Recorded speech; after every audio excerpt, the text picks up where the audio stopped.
Hi, my name is Domenico Odierno, and today I'm going to teach you how to tie the Odierno twist. The knot I'm showcasing right now actually is a variation of the twist, which I call the Odierno Campione, and I will probably show that one right after finishing the twist, since they're almost the exact same knot up until you get to the finishing touches. So I know the camera quality isn't the best. I'll send some, or I'll link to some pictures as well to highlight some of because the knot obviously looks much better in person than it does on camera. So, alright, so with that, I found these knots, as in with most complex knots I imagine, work best with a solid colored tie. It's a little bit easier to tie with a standard width. However, you can do it with the wide width tie. I've done it myself.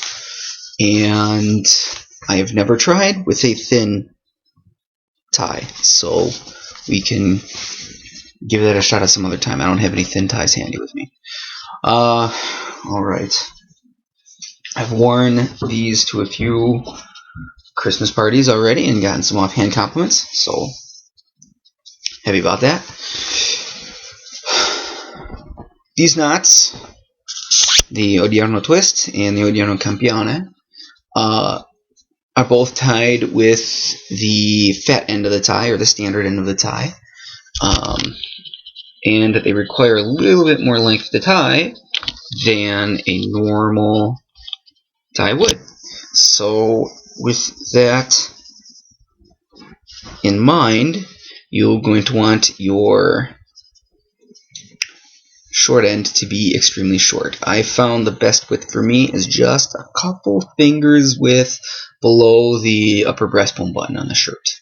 Okay, otherwise, here's your sternum, way up here, about halfway between your sternum and your throat. Alright, so, without further ado, cross over. Alright, pull it up. And to the side you cross it over to. Wrap it behind and under. Okay, put it inside. Like this, and now you'll get what should look pretty familiar.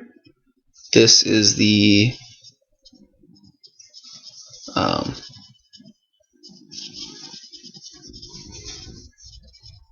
more or less the heart, right, that you see at like the Trinity knot if we were tying it with the short side.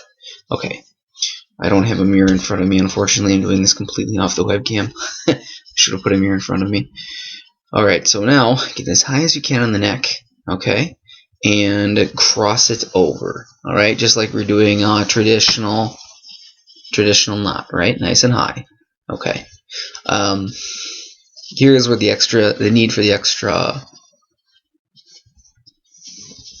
length comes in, because we're going to come back around and keeping this top part loose, keeping it loose, we're going to make another pass. Alright, this pass will be slightly lower than the pass right above it. Okay, keeping everything loose now, come underneath, up and through, as if we were going to finish it off. Okay, we've just basically done it with the double loop, and finger. Alright, make sure that you have both loops covered. You want to put this in through both loops.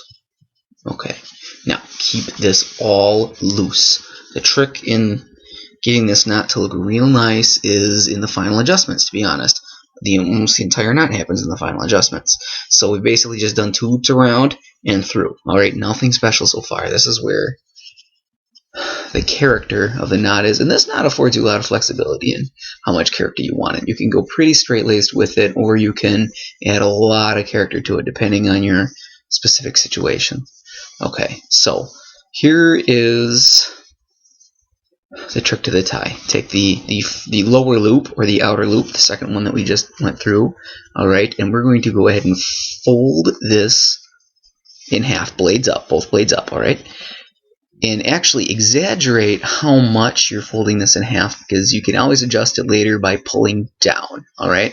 It's very hard to take the bottom blade and push it back up, but it's very easy to pull it down. So I always like to over adjust right in the beginning to try to get it where I like it. Okay. So now that you've got it folded over in half, this is the part where I really would benefit from having a little mirror right in front of me. In fact, actually, I'm going to leave this just as it is. I'm going to go find a mirror. Okay. Funny thing, when you have a house full of mirrors, you discover that all of them are attached to the wall, and how terribly inconvenient that can be. Alright. So now we're going to go ahead and go with the adjustments. I'm going to go adjust this knot for the Odierno twist. Okay, so you'll notice now you have kind of like a three-pleat here. You have the top loop that you first did, and then your bottom loop, which is folded over to look actually like two smaller loops. So I go ahead and take the top loop. Alright, and remember, pulling down on the upper part of the tie will tighten the outer loop. Okay, which won't necessarily tighten the inner loop. You have to tighten the outer loop specifically before you tighten the inner loop. So in order to make that adjustment, what I will do is, actually at this point is actually a good point to, after you've created the blade look on the bottom loop, there the fold over, is actually put the collar down. I like to put the collar down because it frames the knot and makes it gives you a better frame of reference for your adjustments. Okay, so I've got the top one going across in such a way that it hides the base knot, or that heart that was in the background, because that's important. Okay, is to get that part of the knot out there. All right. Now to tighten that knot in place, to cinch that knot in place, pull down here on this part of the lower knot, alright, to cinch the upper knot in place where you want it to be. Okay, now to tighten the lower knot, go ahead and make your dimple. Okay, and it's important because there's that fold over, make sure that's okay. There we go. So with the dimple, I go ahead and grab the tongue on the bottom, pull down a little bit on the dimple. Alright, now you use your tongue to tighten the knot back up to your neck. Down a little bit on, make these little minor adjustments, okay? And now just play around with your two loops in such a way to give you. Now this is a wider knot here. You can see my dimple kind of evaporated a little bit. I can always go ahead and tighten it down a little bit, okay? Trying to keep the top knot where it is. Feed the bottom knot up a little bit, tighten it, create that dimple back again. Okay. You can always play around with the problem with tying fat side is you always got to mess around with a dimple at the end, right?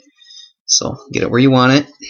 You have that nice double swish in there. Now this is where you can play around the character. You can do a lot, all right, to keep the knot a little looser and then make these pleats more horizontal.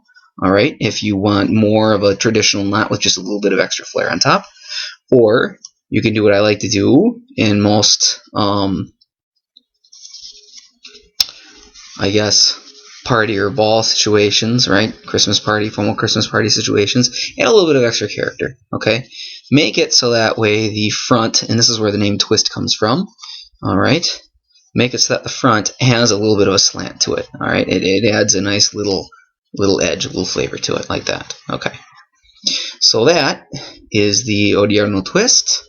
Alright, now to modify it to be the Campione, what you really need to do is, it's actually almost an easier knot to make because you don't have to worry about the first loop, the upper loop, really framing the upper part of the knot. Okay, so I'm going to try doing it just by loosening this up a little bit, otherwise it doesn't hurt to start, back from the heart. Okay, so pull up a bit on the fat knot. This is really just to loosen everything up. Okay, we just want to loosen the knots up. All right, now you really won't have to worry about this. I imagine you'll have in mind which knot you want to go with when you start tying. I just, you know what, to make a better presentation here, let's go ahead and start back from where we were before. Alright, so we just made our heart, right, of the Trinity base. Let me go ahead and put my collar back up for this part. Alright, perfect. Good. Okay, so back from our Trinity base, started high, right? Always starting high, collar crossed. Alright, Not too tight. Not too tight. Come behind. Make another loop. Nice and loose. Alright, our 2 nice loose knots. Come up from the back. Alright. Now this, for the Campione, is very important to make sure that when you go through, you aren't wrinkling this at all, because this top part is going to be seen. Alright, so that's important. So, again, with making sure that you put the big part of the tie through the 2 loops here, and down, like so. Okay. Now, I want to make sure everything's loose. Alright, you'll see these, and these 2 loops will want to naturally kind of form a bit of a crisscross here. Okay, that's fine. That actually plays really well into this knot. Where in the Odierno twist you had to fight against it a little bit in the adjustment. Here you just you run with it, right? So go ahead with the outer loop. All right, we're going to make that fold again. Blades up. All right, like we did last time.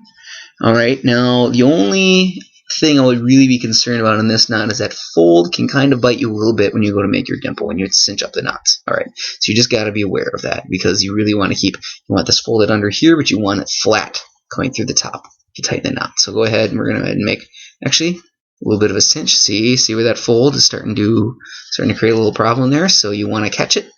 All right, preventative measures before that happens. So make sure that you're nice, and there you go. Okay. So go ahead and tighten. All right. Attempt to stop that fold from ruining the upper part of the knot, like so. Okay. Now go ahead and adjust that. Now see, with the Campione, you have a straight under and a double crossed over. Okay. That's what makes the knot. I said before, at this point, this is where I like to put the collar down, because when I'm making my final adjustments, I like to have my collar there. It gives you an accurate representation of what the knot's going to look like. It gives you a nice frame. All right, so you know what you need to hide and what you can let stay around. Okay, so tighten a little bit there, and then like your tightness is your preference, right? So tightness of the knot is your preference. I just want to make sure that I don't have any wrinkles visible. All right, so here you are. This is the Odierno Campione here. Okay. I lost my dimple. That's not a problem. Tightening the tie tightens the outer knot, so this actually should work out in my favor, because the outer knot should do really well for cinching this. Alright, if not, go ahead and pull up on this a little bit. Alright, to cinch the inner one until you get your dimple done. You might notice that if you were a little bit aggressive with the fold, like I was, that you will have this start to form on the top, okay? And actually you can see it's starting to come out on the side a little bit. These are really, you can go into detail with these adjustments if you want or not. Just go ahead and, you know, it's quite remarkable all the little adjustments you have to do. You may have to do depending on how lucky you get with your first tie to get the knot to look nice. But once you have the knot in the place, it pretty much stays put. Like I said, I've been using these knots on a couple Christmas parties already. Not the most boring Christmas parties, mind you, and there's alcohol involved. And these knots have stayed put throughout the night. They've stayed fresh throughout the night. They haven't come undone. They haven't come unraveled. They haven't started wrinkling in weird places. They are actually pretty solid knots once you have got them adjusted how you want them to be. Okay. And just like with the twist, playing around with the angles, you can do the same thing here. You can have your cross be as steep or shallow as you want, right? So there it is. I'm just gonna, I could, you know, adjust these knots forever, play around with them until they get perfect, or at some point you can say, wow, this really looks good. I'm gonna leave it like this. So this is the Campione.